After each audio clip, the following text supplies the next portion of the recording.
Dear students, class 9th mathematics में जो आपका फर्स्ट चैप्टर चल रहा है नंबर सिस्टम, इसमें हम लोग जो टॉपिक लेकर चल रहे हैं वो क्या है, नंबर लाइन पर रियल नंबर्स को कैसे रिप्रेजेंट करें। हमने आपको बताया था रियल नंबर्स क्या है, रेशनल और इरेशनल नंबर जितने होते हैं सब के सब रियल नंबर होते हैं। आइए देखते हैं कि रियल नंबर्स को हम नंबर लाइन पर कैसे रिप्रेजेंट करते हैं।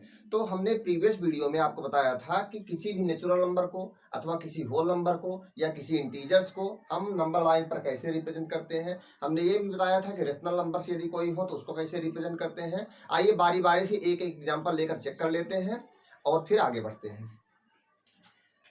मान लीजिए आपको कहा गया कि नेचुरल नंबर 3 को रिप्रेजेंट करिए नंबर लाइन पर, तो हम कहेंगे कि नेचुरल नंबर 3 जीरो के लेफ्ट में ही मिलेगा हमारा। तो नेचुरल नंबर 3 यहाँ पर है 3, यहाँ पर आप देखिए 0 से 3 स्टेप राइट साइड चलेंगे तो आपको 3 मिल जाएगा। तो आप देखिए यही जो 3 है, दिस इज नेचुरल नंबर 3। यदि आपसे कोई कहता है कि नेचुरल नंबर 2 को रिप्रेजेंट करिए तो हम कहेंगे ये है नेचुरल नंबर 2।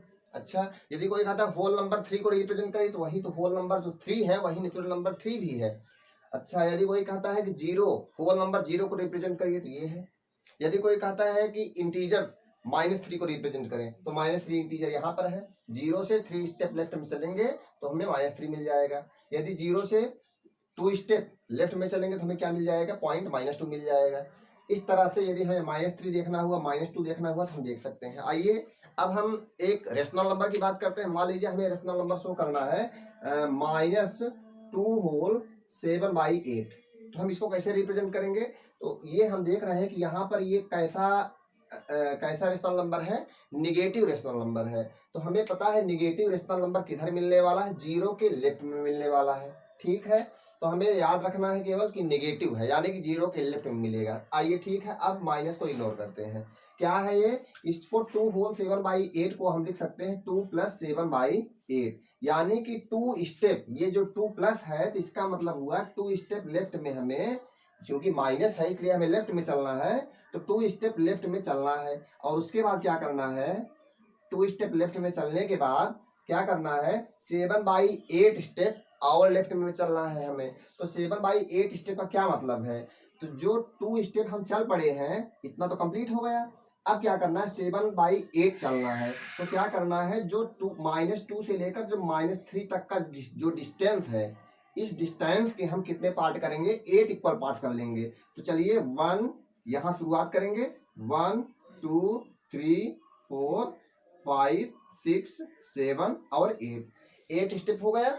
अब क्या करेंगे हम, क्योंकि राइट से लेफ्ट चल रहे हैं तो कितने स्टेप चलना होगा यहाँ पर, इस 8 जो हमने 8 पार्ट किए हैं 8 इक्वल पार्ट्स, हम -2 से स्टार्ट करेंगे और लेफ्ट में ही बढ़ते जाएंगे। कितना स्टेप बढ़ेंगे, 7 स्टेप। आइए देखते हैं, 1 2 3 4 5 6 7। तो ये जो 7th स्टेप, ये हमारा जो लाइन, ये जो पॉइंट हमारा बन रहा है, ये पॉइंट, इसी पॉइंट को हम बोलेंगे क्या, ये हमारा जो पॉइंट है वास्तव में ये 2 और 7/8, यहाँ से अगर यहाँ तक 7/8 है और ये 2 पहले से था, कुल मिलाकर ये जो हमारा पॉइंट है यही है -2 होल 7/8, -2 होल 7/8।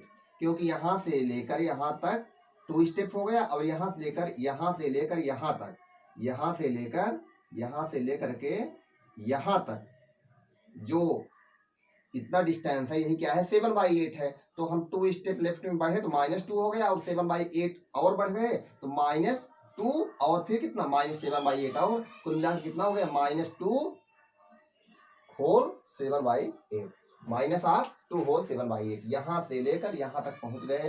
तो यही जो पॉइंट हमारा है, ये तो 3 है, -3, इस -3 के जो लेफ्ट में हमारा एक ये पॉइंट दिख रहा है, यही क्या है, -2 होल 7/8। ठीक है, यदि हमें राइट साइड में ऐसा कुछ दिखाना होता, मान लीजिए हमें दिखाना होता रेशनल नंबर 3 होल 1/, मान लीजिए 3 नहीं लेते हैं, 2 होल 1/9 लेना होता तो हम कैसे रिप्रेजेंट करते हैं। चलिए 1/9 के बजाय हम 4/9 ले लेते हैं, 2 होल 4/9। ये हमारा रेशनल नंबर है, आप देखिए इम्प्रॉपर फ्रैक्शन है आपका, ये देखिए मिक्स फ्रैक्शन तो है, 9 2 जा 18, 18 + 4 = 22/9। यदि हमें 22/9 को दिखाना होता नंबर लाइन पर तो कैसे दिखाते, पहला काम, यदि कोई भी इम्प्रॉपर फ्रैक्शन हो तो हम उसको कन्वर्ट कर देते हैं मिक्स फ्रैक्शन में। अब ये हमारा मिक्स फ्रैक्शन है क्या, ये बताता है कि 2 + 4/9। तो यानी कि क्योंकि ये सब का सब पॉजिटिव है, इसलिए हमें 0 से पहला काम पूरा का पूरा 2 स्टेप राइट साइड चलना होगा, पूरा 2 होल नंबर राइट साइड पहुंच गए। अब क्या करना है, 2 के बाद 2 से लेकर के 3 तक जो ये पूरा 1 यूनिट है, इस 1 यूनिट के कितने इक्वल पार्ट करने हैं, 9 इक्वल पार्ट करने हैं। तो 1 2 3 4 5 6 7 8 और 9, तो ये 9 इक्वल पार्ट हो गए। तो आप यहाँ पे चेक कर सकते हैं 1 2 3 4 5 6 7 8 9 इक्वल पार्ट हो गए। अब क्या करना है, हमें 4 पार्ट लेना है। 4 पार्ट हमें किधर चलना है, राइट साइड चलना है। 4 पार्ट इसी पार्ट में से, चलिए देखिए ये तो यहाँ से स्टार्टिंग हो रही, तो आप यहाँ से 1 2 3 और ये 4, ये जो 4th पार्ट यहाँ पर ये नजर आ रहा है आपको, यहाँ पर हमने जो एरो का साइन लगाया है, ये एरो जिस पॉइंट को शो कर रहा है वास्तव में यही पॉइंट जो है, ये पॉइंट कितनी दूरी पर है 0 से, 2 होल 4/9 की डिस्टेंस पर है, 2 होल 4/9। क्यों, क्योंकि यहाँ से 0 से लेकर यहाँ तक 2 हो गया और यहाँ से लेकर यहाँ तक 4/9 हुआ, तो 2 होल 4/9 टोटल डिस्टेंस हो गई। शायद आपको इतना समझ में आया होगा। अच्छा, ये तो प्रीवियस वीडियो में हमने इसको सब कुछ बताया है, लेकिन हमने सोचा कि एक एग्जांपल जो है प्रीवियस वीडियोस का ले लेते हैं, जिससे आपको यदि कहीं कंफ्यूजन हो कोई तो आपका क्लियर हो जाए। आइए अब हमें दिखाना है क्या, स्क्वायर रूट में कोई नेचुरल नंबर हो, उसको भी आइए रिप्रेजेंट कर देते हैं। स्क्वायर रूट में कोई नेचुरल नंबर हो, ठीक है, इसको हम इरेज कर देते हैं। ठीक, स्क्वायर रूट में कोई नेचुरल नंबर हो तो कैसे रिप्रेजेंट करेंगे। ठीक, ये है -2, ये हो गया हमारा -3, ये हो गया +1 +2 और ये हो गया +3। ठीक है, आइए मान लीजिए हमें शो करना है रूट 7 शो करना है, तो हम कैसे शो करेंगे। हमने आपको प्रीवियस वीडियो में एक बात बताई थी, यदि कभी भी हमें जो नेचुरल नंबर स्क्वायर रूट में रिप्रेजेंट करना है नंबर लाइन पर, यदि हमें नेचुरल नंबर 7 है और उसका स्क्वायर रूट यदि मान लीजिए मुझे रिप्रेजेंट करना है नंबर लाइन पर, तो ध्यान रखें इसको रिप्रेजेंट करने के लिए हमें क्या पहले से मालूम होना चाहिए, इस 7 से एक कम नेचुरल नंबर क्या होगा, 7 से एक छोटा नेचुरल नंबर होगा 6, उसका स्क्वायर रूट वाली लेंथ जो है, मतलब स्क्वायर रूट ऑफ 6 की लेंथ, यदि हमें स्क्वायर रूट ऑफ 7 रिप्रेजेंट करना है नंबर लाइन पर, तो हमें ये लेंथ मालूम होनी चाहिए, स्क्वायर रूट ऑफ 6 मालूम होनी चाहिए। कैसे पता, हमने प्रीवियस वीडियो में एक एग्जांपल दिया था आपको, हमने कहा था यदि ये 1 है, 1 यूनिट है और ये भी 1 यूनिट है, तो हमारा ये डिस्टेंस कितना हो जाता है पाइथागोरस थ्योरम से, 2 यूनिट। अच्छा, यदि ये हमारा 2 यूनिट √2 यूनिट है और ये हमारा 1 यूनिट है, तो ये टोटल डिस्टेंस कितना हो जाता था, √3 यूनिट। यदि ये 1 हो, ये √2 हो, तो क्या हो जाता है डिस्टेंस पाइथागोरस थ्योरम से कितना हो जाता था, √3। आप ध्यान दीजिए इस बात को, यदि ये √3 होता था और ये 1 यूनिट होता था, तो ये टोटल डिस्टेंस कितनी हो जाती थी, √4 हो जाती थी। यदि आपको ये मालूम होता था √4 यूनिट और ये आपको मालूम होता था 1 यूनिट, तो ये टोटल लेंथ कितनी हो जाती थी, √5। इसी तरह से यदि आपका ये 1 यूनिट हो और ये √5 यूनिट हो, तो आपका ये डिस्टेंस कितना हो जाता था, √6 हो जाता था। कैसे होगा, क्योंकि आप जानते हैं पाइथागोरस थ्योरम से जो सबसे बड़ी साइड होती है, राइट एंगल ट्रायंगल की, वो क्या होता है, बाकी दोनों साइड के स्क्वायर के सम के स्क्वायर रूट के बराबर होता है। तो इसी तरह से यदि हमारा ये √6 हो और ये 1 हो, तो ये कितना हो जाता है, √7। यानी कि यही तो मैंने बताया, यदि हमें √7 यहाँ से लेकर यहाँ तक की यदि मुझे लेंथ चाहिए, यहाँ से लेकर यहाँ तक यदि मुझे लेंथ चाहिए, तो उसके लिए हमें पहले से ये वाली लेंथ √6 वाली लेंथ मालूम होनी चाहिए। तो हमने क्या बताया कि कभी भी यदि √7 हो, हमें शो करना है, रिप्रेजेंट करना है नंबर लाइन पर, तो हमें ये वाली लेंथ मालूम होनी चाहिए। तो ठीक है, कहने का ये मतलब हुआ, यदि हमें √x को शो करना है नंबर लाइन पर, तो मुझे कौन सी लेंथ मालूम होनी चाहिए, इससे एक छोटा नंबर यानी कि x - 1 वाली लेंथ हमें मालूम होनी चाहिए।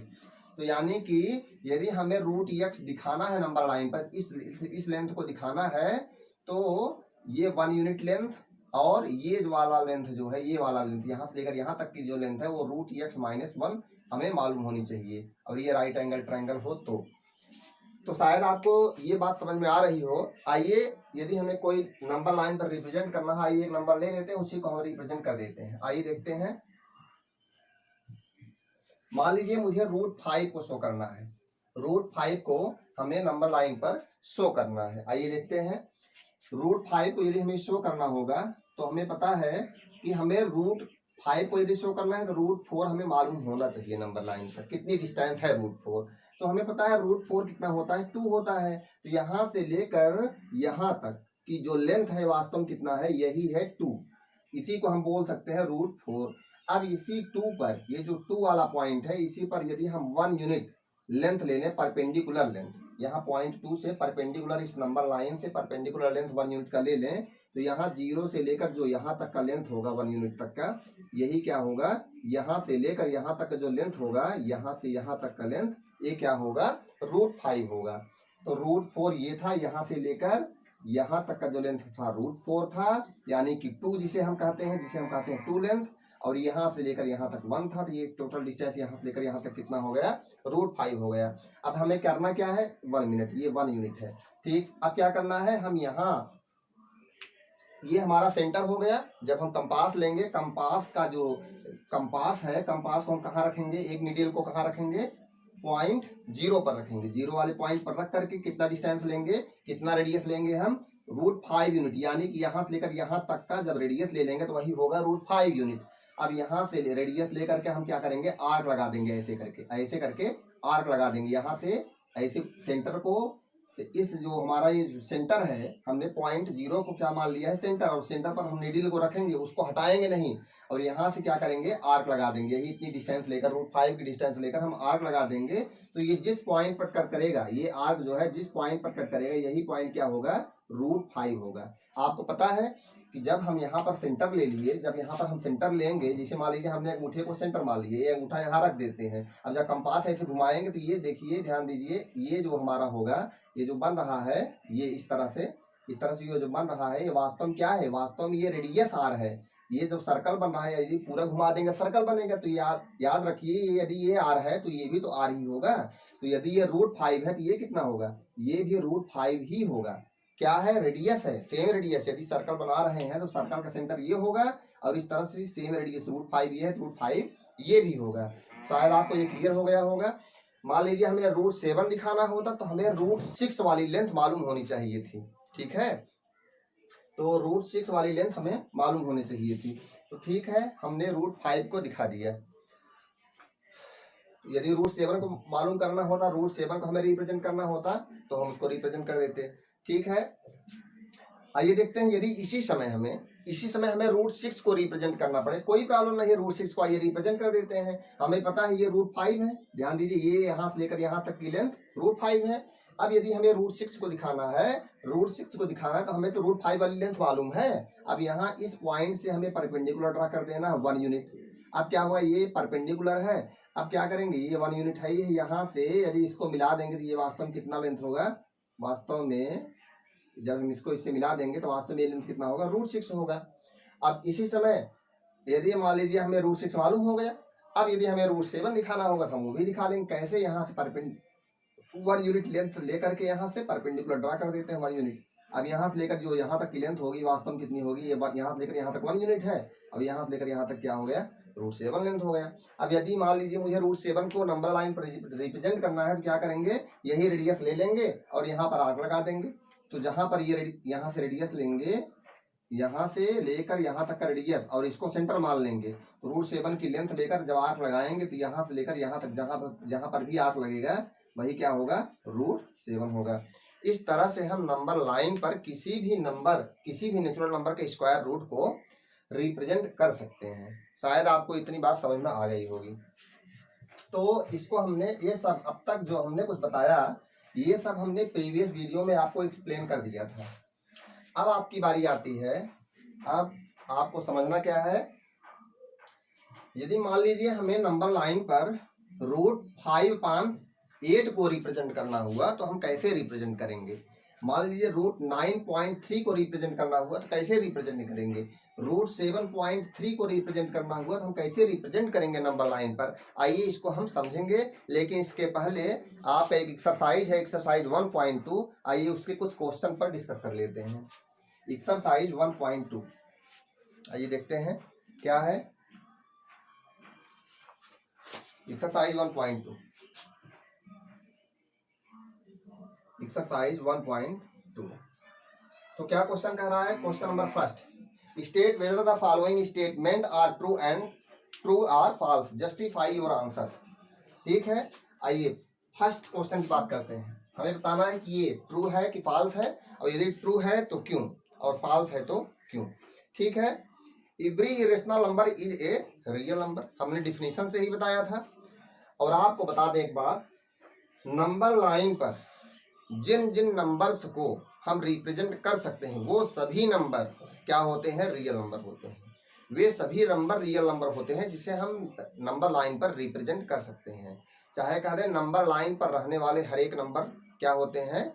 नंबर लाइन पर रहने वाले हर एक नंबर क्या होते हैं? रियल नंबर्स होते हैं। तो हमें पता है कोई भी इरेशनल नंबर हो, सब के सब हम नंबर लाइन पर रिप्रेजेंट कर सकते हैं। इसलिए हर एक रियल नंबर क्या हो, हर एक रेशनल नंबर क्या होता है? एक रियल नंबर होता है। हमने डिफिनीशन भी बताई थी कि जितने भी इरेशनल नंबर्स हैं अथवा जितने भी रेशनल नंबर्स हैं, सब के सब रियल नंबर होते हैं।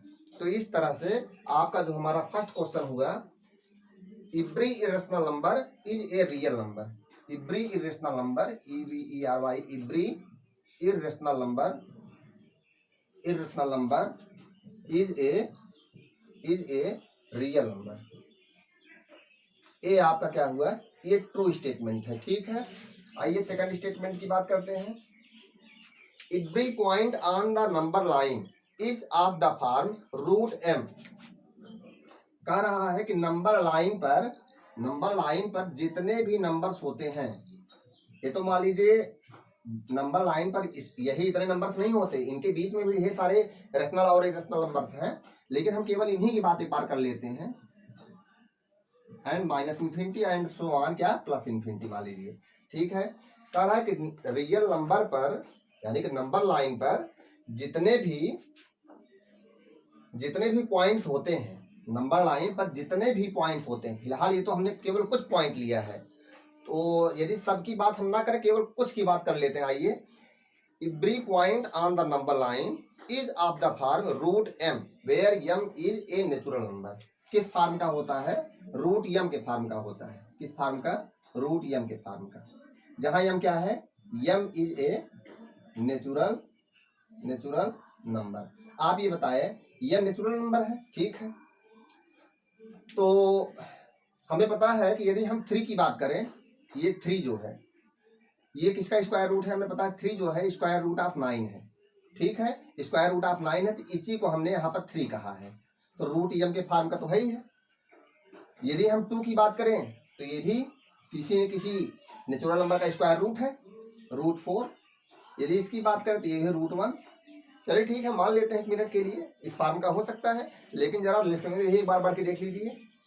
लेफ्ट में यदि हम बढ़कर देखें -1, आप बताइए जो -1 है, क्या इसको हम किसी भी तरह से √-1 लिख सकते हैं क्या? क्या इसको निकालेंगे, इसको यदि हम सॉल्व करके निकालें तो क्या इसकी वैल्यू यही आएगी?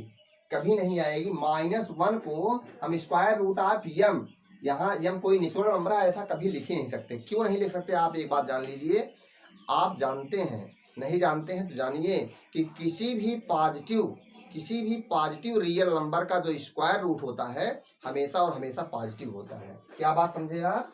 किसी भी पॉजिटिव रियल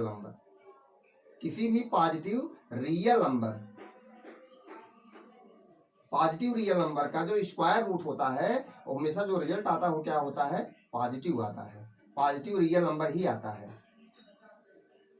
याद रखें, किसी भी पॉजिटिव रियल नंबर का जो स्क्वायर रूट होता है हमेशा क्या आता है? पॉजिटिव आता है। तो यदि m नेचुरल नंबर है तो इसका मतलब m क्या है? पॉजिटिव है। और m यदि पॉजिटिव है तो इसका स्क्वायर रूट कभी निगेटिव नहीं हो सकता है। यानी कि जितने नंबर लाइन पर होते हैं, सब के सब हर एक नंबर के लिए हम उसको √m नहीं लिख सकते। हर एक नंबर को हम √m नहीं लिख सकते जहां m नेचुरल नंबर है, यानी कि square root of natural number नहीं लिख सकते। जो क्वेश्चन है कि क्या हर एक नंबर को, नंबर लाइन पर रहने वाले हर एक नंबर को क्या हम √m के फॉर्म में लिख सकते हैं जहां m नेचुरल नंबर है? तो हम कहेंगे नहीं। क्यों? क्योंकि जितने भी निगेटिव नंबर्स हैं, किसी भी निगेटिव नंबर को हम नेचुरल नंबर नहीं लिख सकते। रूट ऑफ नेचुरल नंबर, कोई भी नेचुरल नंबर आप यहाँ पर बिठाकर आप ये साबित नहीं कर सकते कि square root of that natural number equal to -3। इसलिए हम कहेंगे कि ये बात सही नहीं है। कौन सी बात? वो ये कि every point on the number line is of the form root m where m is natural number.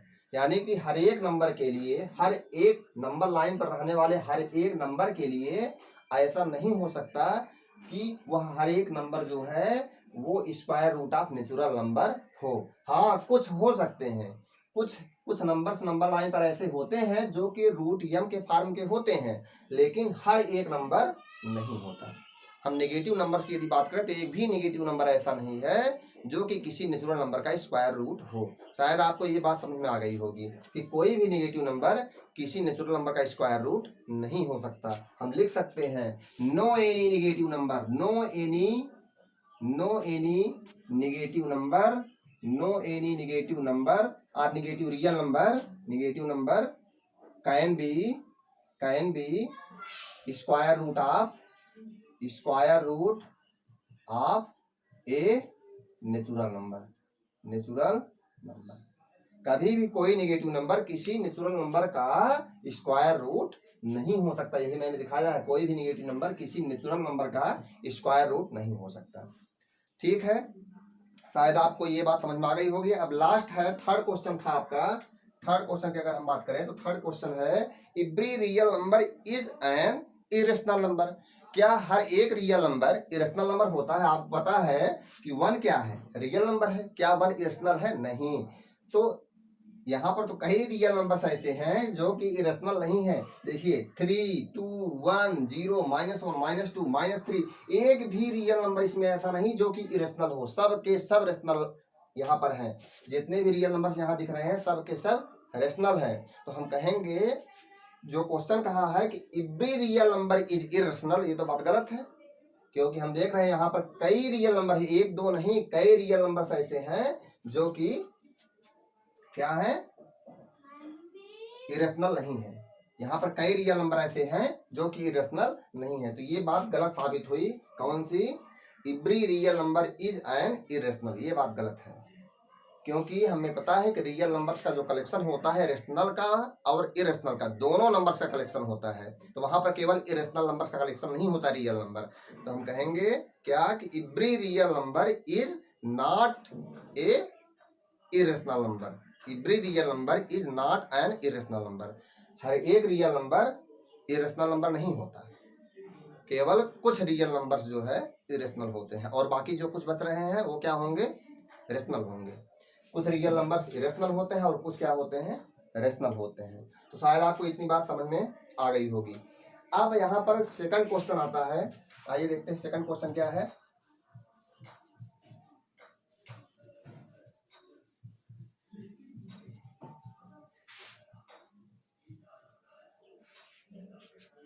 Second question यहाँ पर है are the square root of all positive integers irrational.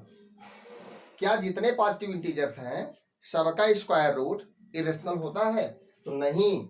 आपको पता है सेकंड कई एग्जांपल भी आप देख सकते हैं। पूछ रहा है, क्वेश्चन कह रहा है क्या सभी पॉजिटिव इंटीजर्स के are the square root of all positive integers irrational. क्या जितने पॉजिटिव इंटीजर्स हैं सबका स्क्वायर रूट इरेशनल होता है? तो आप देख रहे हैं √5 है, √7 है, √6 है, √9 है। आप देखिए ये क्या इरेशनल है? नहीं, ये तो रेशनल है। ये क्या है? रेशनल है। अच्छा ये क्या है? ये तो मान लीजिए इरेशनल है, आप जानते ही हैं। ये भी क्या है? इरेशनल है। ये क्या है? ये भी इरेशनल है। ये क्या है? इसकी वैल्यू होती है 3, जबकि ये है क्या? ये क्या है? रेशनल है। क्या पूछा गया? Are the square roots of all positive integers irrational. क्या सभी पॉजिटिव इंटीजर्स, ये सभी पॉजिटिव इंटीजर्स हैं क्या? बिल्कुल ये पॉजिटिव इंटीजर्स हैं। 4, 5, 7, 6, 9 ये सब पॉजिटिव इंटीजर्स हैं। Are the square roots of all positive integers irrational. तो हम देख रहे हैं नहीं, केवल कुछ का इरेशनल है, बाकी जो कुछ बच रहे हैं वो क्या है? रेशनल हैं। समझ रहे हैं? जितने भी पॉजिटिव इंटीजर्स यहाँ पर हैं उनके जो स्क्वायर रूट है वो रेशनल भी हो सकते हैं, इरेशनल भी हो सकते हैं। तो हम ये नहीं कहेंगे कि the square root of all positive integers irrational. तो शायद आपको इतना क्लियर हो गया है। अब क्वेश्चन करा इफ नॉट, यदि नहीं है तो क्या, give an example of the square root of a number that is a rational number. तो यहाँ पर हमने पहले ही एग्जाम्पल दे दिए हैं कि किसी पॉजिटिव इंटीजर का जो स्क्वायर रूट है वो रेशनल हो सकता है, जरूरी नहीं है कि वो इरेशनल ही हो। ठीक है। अब नेक्स्ट आता है question number 3, so that root 5 can be represented on the number line. तो हमने इसको नंबर लाइन पर आपको अभी जस्ट इसके पहले वाले स्टेप में, जो जब एक्सरसाइज 1.2 स्टार्ट नहीं किया था, इसके पहले हमने बताया था कि रूट 5 को नंबर लाइन पर हम कैसे रिप्रेजेंट करें। आइए देखते हैं क्वेश्चन नंबर 4 की बात करते हैं। क्लासरूम एक्टिविटी है ये आपका, constructing the square root spiral. अभी हमने स्क्वायर रूट स्पाइरल जो है कंस्ट्रक्ट किया था, अभी जस्ट आपको एक बार फिर से कंस्ट्रक्ट करके दिखा देते हैं स्क्वायर रूट स्पाइरल आप कैसे कंस्ट्रक्ट करेंगे। मान लीजिए यहाँ पर हमने कोई पॉइंट ले लिया, ठीक, ये पॉइंट क्या हो गया ओ। अब यहाँ से यदि हम 1 यूनिट की लेंथ ले लें, आप समझे, यदि यहाँ से लेकर यहाँ तक, मान लीजिए ये हो गया ए, तो यहाँ से लेकर यदि यहाँ तक ए तक, ओ से लेकर ए तक यदि 1 यूनिट लेंथ लिया है और इसी ए पर परपेंडिकुलर ड्रा कर दिया, इसकी लेंथ क्या हो गई 1 यूनिट। चलिए मान लीजिए पॉइंट क्या हो गया बी हो गया। अब यहाँ से यदि इसको मिला देंगे तो आपको पता है पाइथागोरस थ्योरम से कितना हो जाएगा, √2 होगा। तो अब क्या करेंगे, अब यदि √2 को हम बेस मानकर चलें और इस पॉइंट बी पर परपेंडिकुलर ड्रा कर दें ओबी के थ्रू पॉइंट बी से परपेंडिकुलर ड्रा किया और 1 यूनिट का लेंथ ले लिया इसका, तो आपको पता है यदि 1 यूनिट का लेंथ है तो यहाँ से लेकर यहाँ तक, यहाँ से लेकर इसको यदि हम मिला दें इस पॉइंट ओ से, तो यहाँ से लेकर यहाँ तक की लेंथ कितनी होगी √3। आपको पता है पाइथागोरस थ्योरम से √2 ये है 1 ये है, तो ये क्या होगा सम ऑफ स्क्वायर रूट ऑफ ये, इन दोनों के स्क्वायर रूट के, इन दोनों के स्क्वायर के सम, इन दोनों के स्क्वायर के सम का स्क्वायर रूट जो होगा वही क्या होगा हाइपोटेन्यूज होगा, आपको पता है। और इसको सॉल्व करेंगे तो क्या आएगा √3 आ जाएगा। इस तरह से यहाँ पर क्या होगा, यदि इस पॉइंट को हम सी माने, इस पॉइंट सी से यदि हम 1 यूनिट की लेंथ ले लें तो 1 यूनिट की लेंथ ये और √3 ये है, तो ये कितना हो जाएगा हमारा √4 हो जाएगा। इसी तरह से यदि हम इस पॉइंट पर, यदि इस पॉइंट को डी माने और यहाँ पर 1 यूनिट लेंथ ले लें, इससे परपेंडिकुलर लेंथ 1 यूनिट की ले, यहाँ से लेकर यहाँ तक की लेंथ क्या होगी √5 होगा। इस तरह से यदि यहाँ पर 1 यूनिट का लेंथ और ले लें, परपेंडिकुलर लेंथ यहाँ से इस पॉइंट ई से, मान लीजिए पॉइंट ई है, ई से 1 यूनिट का लेंथ ले लेंगे ओ ई के परपेंडिकुलर, तो हमारा ये 1 यूनिट होगा। तो इस तरह से यहाँ तक की लेंथ कितनी हो जाएगी √6 हो जाएगी। तो शायद आपको इतना क्लियर हो गया होगा। आपका जो है, जो क्वेश्चन कह रहा था कि आप जो है क्लास एक्टिविटी करिए इसमें, तो constructing the square root spiral, तो आपका जो है यही है, आपने जो है स्क्वायर रूट स्पाइरल जो है यहाँ पर कंस्ट्रक्ट कर दिया, तो यही आपको कंस्ट्रक्ट करना था। अब जो है हम आपको बताएंगे रियल नंबर्स जो हैं, जो हमने अभी बताया था कि रियल नंबर्स जो है √9.3, इसको आप नंबर लाइन पर कैसे रिप्रेजेंट करेंगे। इस तरह के रियल नंबर्स, मान लीजिए √7.5 हो, कैसे रिप्रेजेंट करेंगे आप। मान लीजिए √6.8 हो, इसको कैसे रिप्रेजेंट करेंगे, स्क्वायर रूट ऑफ 6.8, कैसे नंबर लाइन पर इसको आप रिप्रेजेंट करेंगे। ठीक है, आइए देखते हैं, समझते हैं इसको।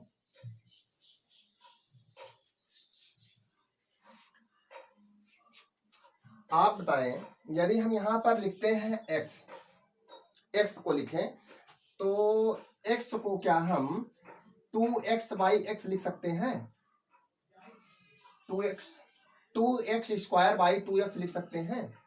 आइए देखते हैं, 2 is cancel by 2, x square का जो x स्क्वायर मतलब x इंटू एक्स, एक x यहाँ से एक x यहाँ से कैंसिल हुआ, क्या आया x आया।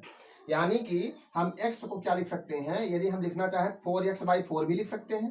देखिए 4 कैंसिल क्या बचा, x बचा। यदि हम लिखना चाहें तो x³ भी लिख सकते हैं, तो क्या आएगा x आएगा। अथवा हम लिखना चाहें तो 2ax³ इंटू 2a लिख सकते हैं। 2a is cancel by 2a, x² is cancel by x², क्या बचेगा यहाँ पर x ही बचेगा। तो इस तरह से हम देख रहे हैं कि ये जो x है इसके इक्वल है, यानी कि x के प्लेस पर हम इतना लिख सकते हैं, x के प्लेस पर हम चाहे तो इसको भी लिख सकते हैं। तो किसी भी नंबर के प्लेस पर हम उस किसी भी नंबर को लिख सकते हैं जो उस नंबर के क्या हो, इक्वल हो।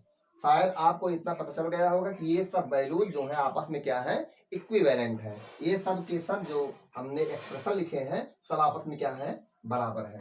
ठीक है, तो इसी तरह से यदि हम x को लिखना चाहें तो हम इस तरह से लिख सकते हैं क्या, x plus 1/2 whole square minus x minus 1/2 whole square. क्या इतना लिख सकते हैं? आइए चेक कर लीजिए। जब इसका होल स्क्वायर करेंगे तो क्या होगा, ये होगा 2 2 जा 4, 2 का भी स्क्वायर होगा, इधर ही x प्लस 1 होल स्क्वायर होगा, x स्क्वायर प्लस 1 स्क्वायर 1 ही आएगा, प्लस क्या होगा 2 इंटू एक्स इंटू 1, तो 2x हो गया, माइनस यहाँ पर क्या हुआ 2 का स्क्वायर होगा 4, यहाँ क्या हुआ x स्क्वायर प्लस 1 माइनस कितना हो जाएगा 2x हो जाएगा। अब क्या होगा, यहाँ पर एलसीएम डिनोमिनेटर सेम हो जाए तो एलसीएम क्या होता है, वही हो जाता है। अब क्या होगा, यहाँ पर 4 1 जा 4, 1 का मल्टीप्लाई इसमें करेंगे तो यही आएगा x square plus 1 plus 2x। अब क्या होगा 4 1 जा 4, अब 1 का मल्टीप्लाई इसमें करेंगे तो यही आएगा, लेकिन माइनस इनसाइड जाएगा तो क्या होगा माइनस एक्स स्क्वायर माइनस 1, और इधर क्या हो जाएगा प्लस 2x हो जाएगा। यहाँ पर देखें minus of x square plus of x square cancel out, minus 1 plus 1 cancel out, यहाँ पर हुआ 2x प्लस 2x कितना आ गया, यहाँ पर 4x अपान क्या हुआ 4, 4 इज कैंसिल आउट, क्या आ गया x आ गया। तो आप कह सकते हैं कि ये जो वैल्यू है x ये इसके इक्वल है, क्योंकि यदि ये इसके इक्वल नहीं होता तो हमने इसको जो सॉल्व किया इसी को तो लेकर सॉल्व किया और ये क्या आया x के इक्वल आ गया। तो हम कह सकते हैं कि ये वैल्यू जो है वो x के इक्वल है। शायद आपको इतना समझ आ गया होगा। अब इसका मतलब ये भी है यदि हम इसका स्क्वायर रूट लें, यदि ये और ये आपस में इक्वल थे, यदि x और ये आपस में इक्वल थे तो इनके स्क्वायर रूट भी क्या होंगे, आपस में क्या होंगे, इक्वल होंगे। जो नंबर्स आपस में इक्वल हैं उनके स्क्वायर रूट भी आपस में क्या होंगे, इक्वल होंगे। इस प्रकार से हम कह सकते हैं कि जो वैल्यूज हैं आपस में ये क्या हैं, ये आप देख सकते हैं इस यदि स्क्वायर रूट होता सब स्क्वायर रूट में आते तो स्क्वायर रूट एक्स आता है आपका, यानी कि square root X equal to आपका ये आ जाएगा। अब ध्यान दीजिए, हमें यदि रूट 9.3 निकालना है, रूट 9.3, ध्यान दीजिए 9.3 के प्लेस पर क्या है, यहाँ पर x है। तो आइए हम आपको ये बात बताना बहुत ही जरूरी था इसलिए हमने इसको बताया। आइए देखते हैं, अब हम नंबर लाइन पर स्क्वायर रूट ऑफ 9.3 को रिप्रेजेंट करने की कोशिश करते हैं। स्क्वायर रूट ऑफ 9.3, आइए देखते हैं। आप सबसे पहला काम क्या करिए, स्केल से जिस नंबर के स्क्वायर रूट को हमें निकालना है, हमें उस नंबर को पहला काम करना है इतना मीजर कर लेना है, कितना 9.3 मीजर कर लेना है। 9.3 मान लीजिए यहाँ से लेकर यहाँ तक, यहाँ से लेकर यहाँ तक मान लीजिए कितना हो गया 9.3 हो गया। हमने क्या कर लिया, मीजर कर लिया। कितना है ये, यहाँ से लेकर यहाँ तक कितना है 9.3 है। ए से लेकर यहाँ तक क्या हो गया, बी तक 9.3 हो गया। अब 9.3 तक हो गया। अब क्या करना है हमें 1 यूनिट, ये 9.3 यूनिट है। अभी हमें इसे क्या करना है, ए बी जो कि 9.3 यूनिट का है, इसको हमें 1 यूनिट जो है प्रोड्यूस करना है। तो ठीक है, इसको हम 1 यूनिट जो है प्रोड्यूस कर देते हैं। अब मान लीजिए यहाँ से लेकर यहाँ तक कितना है, बी से लेकर सी तक कितना है, ये 1 यूनिट है। चलिए मान लीजिए बी से लेकर सी तक कितना है, ये 1 यूनिट है। शायद आपको इतना क्लियर हो रहा होगा, ये कितना है, बी से लेकर सी तक कितना है, 1 यूनिट है। अब यदि हम टोटल लेंथ की बात करें, ये 9.3 प्लस 1 की यदि मैं बात करूं तो ये क्या हो गया 10.3 यूनिट हो गया। यहाँ से लेकर यहाँ तक की जो टोटल लेंथ है ये कितनी हो गई 10.3 हो गई। अब क्या करना है हमें, ए और ए से लेकर सी तक की लेंथ जो मिल गई 10.3, हमें क्या करना है, AC को बना देना है क्या, डायामीटर बना देना है। तो डायामीटर कैसे बनेगा, यदि हम इसके बीच में कोई सेंटर ले, यदि ये सेंटर होगा तो हम सर्कल बनाएंगे तो यही इसका जो है डायामीटर बन जाएगा AC। तो वो इसका सेंटर पाने के लिए क्या करना होगा हमें, चलिए ठीक है, अभी हम ले लेंगे, आपको पता है कंस्ट्रक्शन करना जानते हैं आप। किसी कोई भी लाइन सेगमेंट दिया गया हो, यदि उस लाइन सेगमेंट का, मान लीजिए ए बी लाइन सेगमेंट दिया है, तो उसका मिडिल पॉइंट कैसे निकालते हैं? परपेंडिकुलर बाइसेक्टर बनाते हैं। कैसे? आप पॉइंट ए से कोई भी रेडियस लेकर आर्क लगा लेंगे तो यहाँ पर लगेगा, उतना ही रेडियस लेकर आप बी से भी आर्क लगाएंगे, ऊपर और नीचे दोनों साइड। ध्यान दीजिए, ए से जितना रेडियस लिया है उतना रेडियस लेकर आर्क लगाएंगे, फिर इधर भी आर्क लगाएंगे, और फिर वही रेडियस बी से लेंगे, लेकिन कितना लेंगे? आधे से अधिक रेडियस लेंगे, तभी हम परपेंडिकुलर बाइसेक्टर बना पाएंगे। तो ध्यान रखिए, ए बी के आधे से थोड़ा अधिक रेडियस लेकर के हम आर्क लगाएंगे, ऊपर भी और नीचे भी आर्क लगाएंगे वही रेडियस लेकर, और फिर क्या करेंगे? रेडियस को चेंज ना करते हुए पॉइंट बी पर रखेंगे नीडल को, और फिर से आर्क ऊपर नीचे लगाएंगे। यहाँ पर एक दूसरे को कट करेगा, तो इसको आपस में जब मिलाएंगे, इनको ये जो आर्क जो आपस में कट रहे हैं, इनको और इनको, जहां पर एक दूसरे को इंटरसेक्ट कर रहे हैं आर्क, इनको मिलाएंगे, तो जिस पॉइंट पर ए बी को कट करेगा वही क्या होगा? ए बी का मिड पॉइंट होगा। और ये जो हमारा ये बन रहा है, ये लाइन जो हमने अभी ड्रा किया है, वास्तव में ये वाली लाइन क्या कहते हैं? इस वाली लाइन को बोलते हैं परपेंडिकुलर बाइसेक्टर। तो शायद आपको समझ में आया होगा, ये परपेंडिकुलर बाइसेक्टर है, और जिस पॉइंट पर परपेंडिकुलर बाइसेक्टर कट कर रहा है वही पॉइंट यम क्या है? Mid point of A B. तो ठीक है, मान लेते हैं परपेंडिकुलर बाइसेक्टर जब बनाएंगे, इधर ऐसे ऐसे बना देंगे, तो ठीक है, तो ये मिड पॉइंट हमें, मान लीजिए इनको मिलाने से, इनको मिला देने से मिड पॉइंट हमें मिल जाएगा। मान लीजिए ये पॉइंट क्या है? मान लेते हैं ये पॉइंट हमारा हो गया कैपिटल एम। तो अब यहाँ पर एम से लेकर ए तक क्या होगा? जो एम से लेकर ए तक की डिस्टेंस होगी वही एम से लेकर सी तक की डिस्टेंस होगी। अब यही ए एम रेडियस लेकर के, एम ए रेडियस लेकर के हम एक सेमी सर्कल बना देंगे। क्या बना देंगे? एक सेमी सर्कल बना देंगे। कौन सी रेडियस लेकर? एम ए रेडियस लेकर एक सेमी सर्कल बना दिए हम। हमें क्या निकालना था? Square root of 9.3। तो यहाँ पर हमने क्या किया? एक सेमी सर्कल बना दिए। ठीक, जब एक सेमी सर्कल बना दिए तो यहां से लेकर, यहां से अगर हम लेंथ की बात करें, यानी कि इस यम से लेकर, चलिए यम यहां लिख देते हैं, यम, ये जो यम है, यम से लेकर यहां कर दे क्या? इसको यहां कर लेते हैं। यम से लेकर यहां तक की जो लेंथ है, ये कितना है? वास्तव में 10.3 का हाफ है। 10.3 का हाफ मतलब कितना? 2 5 जा 10, पॉइंट लगा, 2 1 जा 2, और 2 हुआ तो 1 हुआ, 2 2 5 जा 10, तो 5.15 हुआ। ये कितना हुआ? 5.15। अच्छा, यदि हम बात करें यम से लेकर बी तक की लेंथ की, तो क्या होगा? हमें पता है ये 5.15 है, तो इससे एक कम होगा, इससे एक कम होगा एम बी। यदि हम एम बी की बात करें केवल, तो एम बी की यदि मैं बात करूं तो एम बी कितना होगा? 4.15 होगा। कैसे? क्योंकि यहां से लेकर यहां तक 5.15 है। ये जो पॉइंट एम है, ये जो पॉइंट मान लीजिए यहाँ पर है, तो ये जो पॉइंट एम है, पॉइंट एम से लेकर सी तक की लेंथ है 5.15, और एम से और बी से लेकर सी तक की लेंथ है 1, तो 5.15 में से जब ये 1 माइनस कर देंगे तो कितना हो जाएगा? 4.15 हो जाएगा। तो यहाँ से लेकर यहाँ तक की लेंथ, यानी कि एम से लेकर बी तक की लेंथ कितनी है? 4.15। ठीक है, इतना क्लियर हो गया होगा शायद। अब क्या करना है हमें? हम यहाँ पॉइंट बी पर परपेंडिकुलर ड्रा करते हैं। पॉइंट बी पर एमसी के थ्रू एक परपेंडिकुलर ड्रा करते हैं। आपको पता है परपेंडिकुलर कैसे ड्रा किया जाता है? मान लीजिए एक लाइन है, हमें इसी पॉइंट से परपेंडिकुलर ड्रा करना है, इस लाइन के थ्रू। कैसे ड्रा करेंगे?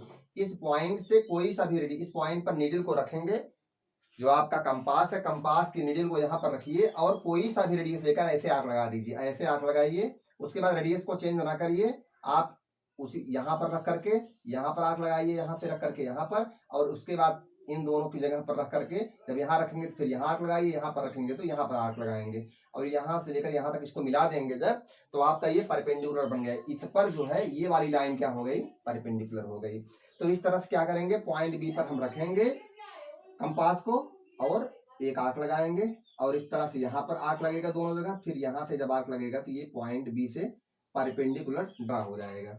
तो थोड़ा तिरछा आपको नजर आ रहा होगा, ठीक है, आप जो है इसको परपेंडिकुलर ड्रा करेंगे तो सही आएगा नजर। तो ये मान लीजिए परपेंडिकुलर हो गया। ठीक, अब मान लीजिए परपेंडिकुलर हो गया, तो लेकिन ये लेंथ हमें मालूम नहीं है कि ये लेंथ कितनी है। ठीक है, मान लीजिए परपेंडिकुलर जब हुआ तो बी जो है इस सेमी सर्कल को किसी पॉइंट डी पर कट कर देता है। शायद इतना समझ में आया होगा। अब ये आपका सब क्लियर ही हो गया है कि कौन कितना है। अब क्या करेंगे, यम को हम डी से मिला दें। आप बताएं, आप बताइए, हमने यम को सेंटर मानते हुए एक सर्कल जब बनाया था तो यही तो लेंथ लिया था यम ए के बराबर, तो यम ए के बराबर तो यम सी भी होगा। एम ए के बराबर जो लेंथ है वही तो एम सी भी है, क्योंकि हमें पता है कि जब इसको सेंटर माना था तो यही रेडियस है, एम सी ही रेडियस है, और इस तरह से यही रेडियस क्या है, वही रेडियस एम सी भी, वही रेडियस एम डी भी। इस पॉइंट पर जितने भी पॉइंट लेंगे ये लेंथ जो है यहाँ से लेकर यहाँ तक की लेंथ, यहाँ से लेकर यहाँ तक की लेंथ, ये यम से लेकर सी तक की लेंथ, यम से लेकर ए तक की लेंथ, ये सब आपस में क्या है, इक्वल है, क्योंकि रेडियस ऑफ द सर्कल है, जो हम सर्कल बना रहे हैं यहाँ पर सेमी सर्कल, उसी का रेडियस है एम डी, एम सी और एम ए। तो ये जाहिर सी बात है जितनी एम सी है वही क्या होगा, एम डी होगा। तो एम सी कितना है हमने बताया अभी, 5.15, कितना है, 5.15 है एम सी, ठीक है। अच्छा एम बी कितना है, अभी हमने देखा 4.15, ये एम बी कितना है, एम बी 4.15 है, ठीक है। तो हमारा बी डी तो निकल ही जाएगा कि बी डी कितना है। यदि हम बी डी को एक्स माने, यदि हम बी से लेकर डी तक की लेंथ को क्या मान लें, एक्स मान लें, तो आइए निकाल लेते हैं कितना होगा। हमें पता है ये लेंथ कितनी होगी, इनके और इनके स्क्वायर के डिफरेंस के बराबर होगी, स्क्वायर के डिफरेंस के स्क्वायर रूट के बराबर होगी। तो हम लिख देते हैं, आइए देखते हैं एक्स इक्वल टू क्या आएगा। एक्स इक्वल टू आपका होगा, हम आइए पाइथागोरस थ्योरम लगा देते हैं, ये होगा 4.15 whole square plus this square plus this square, X square equal to कितना, 5.15 होल स्क्वायर, 5.15 होल स्क्वायर। आइए देखते हैं, तो एक्स स्क्वायर इक्वल टू क्या आएगा, this implies that X square equal to 5.15 whole square minus 4.15 whole square. आपको पता है स्क्वायर माइनस बी स्क्वायर क्या होता है, A plus B, A minus B होगा 5.15 plus 4.15, A plus B into A minus B, 5.15 minus 4.15। अब क्या होगा, 5 plus 5 10, carry on 1, 1 plus 1 equal to 2 plus 1 equal to 3 हो गया, और कितना कितना 5 प्लस 4 इक्वल टू 9, 9.30 हो गया, इंटू कितना इधर, इसमें से इसको माइनस करेंगे तो क्या आएगा, 1 आएगा। तो ये क्या हो गया, 9.30 का मतलब 9.3 ही हुआ। तो एक्स स्क्वायर इक्वल टू 9.3 हुआ, तो square root of X equal to, तो हमें एक्स की वैल्यू निकालनी है, एक्स की वैल्यू निकालनी है, this implies that X equal to क्या आ जाएगा, एक्स स्क्वायर की वैल्यू है 9.3, तो एक्स इक्वल टू कितना हुआ, अंडर रूट 9.3। वास्तव में जो ये लेंथ एक्स है, वास्तव में ये कुछ और नहीं है बल्कि क्या है, 9.3 है। शायद आपको इतना क्लियर हो गया होगा। हमें यही तो दिखाना था, रूट 9.3। तो आपने क्या पाया, रूट 9.3 कितना है, बी से लेकर जो डी तक की लेंथ है जो कि एक्स हमने माना था, वही वास्तव में कुछ और नहीं बल्कि क्या है, स्क्वायर रूट ऑफ 9.3 है। तो अब जहां पर भी नंबर लाइन पर आपको दिखाना, तो मान लीजिए नंबर लाइन पर हमें यही रिप्रेजेंट करना है, तो नंबर लाइन मान लीजिए यही है। आइए देखते हैं, मान लीजिए नंबर लाइन यही है, तो नंबर लाइन पे कैसे रिप्रेजेंट करेंगे, 0 हो गया, 1 हो गया, 2 हो गया, 3 हो गया, 4 हो गया, and so on plus infinite हो गया, -1 हुआ, -2 हुआ, -3 हुआ, -4 हुआ, एंड सो ऑन क्या, माइनस इनफाइनाइट मान लीजिए हो गया। हमें क्या करना है, शो करना है स्क्वायर रूट ऑफ 9.3 शो करना है। तो यही लेंथ ले लेंगे हम, बी से लेकर डी तक की रेडियस ले लेंगे, और 0 पर रख करके, क्योंकि ये पॉजिटिव है, पॉजिटिव रियल नंबर है, उसका स्क्वायर रूट पॉजिटिव की तरफ ही जाएगा। तो क्या करेंगे, हम 0 के राइट साइड में आर्क लगाएंगे, तो यही लेंथ बी से लेकर डी तक की लेंथ लेंगे, और यहाँ पर हम क्या कर देंगे, आर्क लगा देंगे।